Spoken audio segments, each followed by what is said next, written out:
Good evening, it's your 9 p.m. edition of RTD's English News Edition. In the headlines, the Ministry of Women and Family presided over a working meeting on the acceleration of the female genital mutilation total amendment. On the presidential elections of Kenya, Kenyans go to the polls for the elections. Welcome to our newsroom. The Ministry of Women and the Family, in partnership with UNFPA and UNICEF, as well as the Secretaries Generals from different departments, has housed yesterday at the Hotel Acacia a working meeting between the members of the regional offices joint mission which are involved in the theme of female genital mutilation. This high-level meeting was chaired by the Minister for Women and Family, Mumina Ahmed Hassan.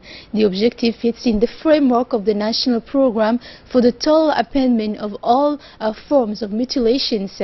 This meeting will be the opportunity for our country to make progress in the acceleration of the amendment of the female genital mutilation, and it is through a firm political commitment of the part of the government. According to Mrs. Aisha Ibrahim, representative of UNFPA, the excision is a harmful practice that needs to be stopped entirely.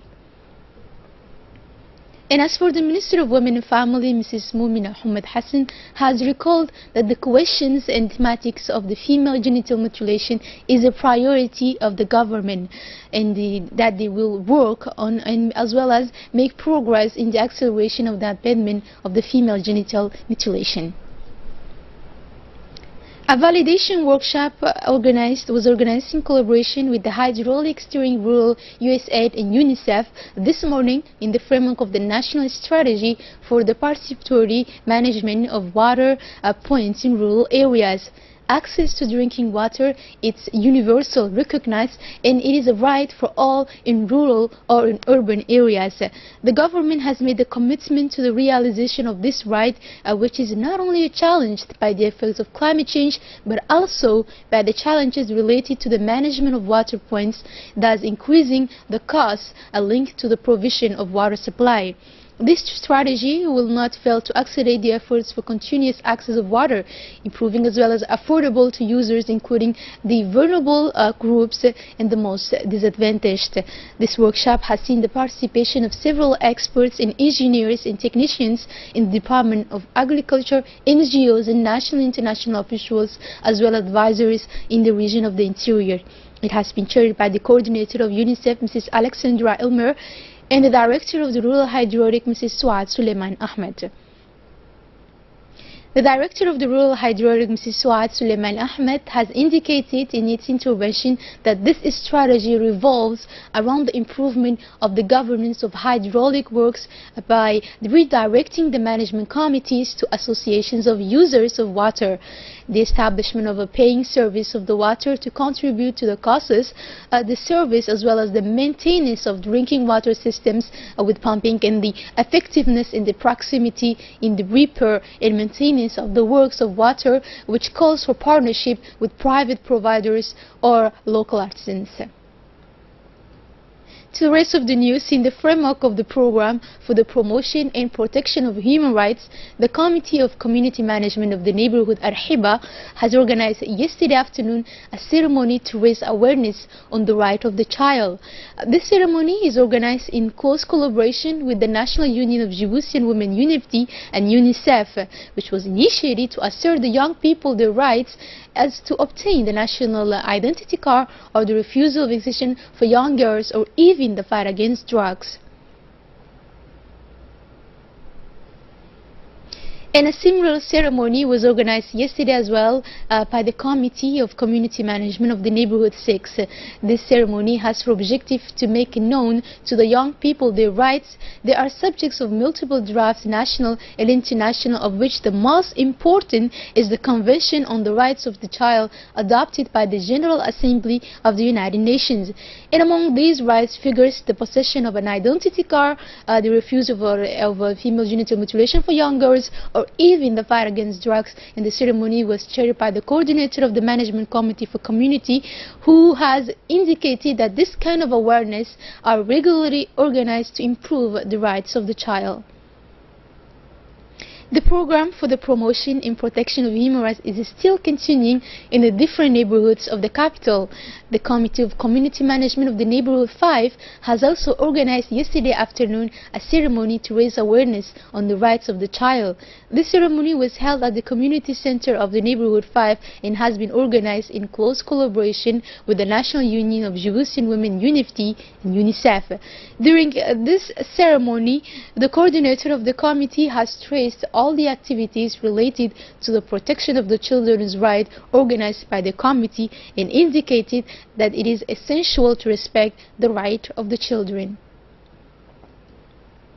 And this time at Belbela 9, specifically in Shah Osman, and to conclude the activities of this committee, a ceremony organized by the committee has seen the participation of several women of the committee and the youth. Note that in this period of the summer, an awareness is very essential in order to reach a huge number of young people, and this kind of awareness are regularly organized to improve the rights of the children and to educate the parents, because the family is the first instruction of the child. And on the international news, after an intense campaign, Kenyans head to polls. Kenyan politicians and officials have called on voters to respect the results in the country's general election amid fears of violence. Millions queued through the day and late into the evening on Tuesday, waiting patiently to cast their votes in an election seen as the key test of stability of one of Africa's most important states. Long queues had formed in Nairobi, the capital, even before polling stations opened at 6 a.m. and the fiercely contested elections got underway. The election pits Uhuru Kenyatta in power since 2013 against the veteran opposition politician Raila Odinga. No clear leader emerged during campaigning. It is unclear exactly when and final results will be available, with counting due to begin only after the last polling stations had closed. Summer voting had been delayed by rain on technical hitch and remained open well into the evening. Kenya's Independent Electoral and Boundaries Commission has said that the winner may be known as early as Wednesday's morning. And now in Venezuela, pro and anti-government factions dug themselves further into their trenches Monday amid Venezuela's deepening political crisis, with each side taking a claim to the powers granted them by dueling national assemblies. The new chief prosecutor, who replaced an outspoken government critic, outlined plans for restructuring the public ministry, and the opposition-controlled National Assembly vowed to continue meeting at the stately Legislative Palace, a short walk across a plaza from where the all-powerful Constitutional Assembly is expected to hold its next meeting today. National Assembly President Julio Borges told fellow lawmakers they should keep an active presence in the building despite threats from the new assembly to swiftly strip them of any authority and lock up the key leaders. Borges called the building with its gold cupola the symbol of popular sovereignty. We are a testament to the fight for democracy, he said at a meeting called together amid mounting uncertainty about the legislative future. It should be known this assembly was true to its mandate, he continued. That's all for tonight. Enjoy for the rest of our programs and good night.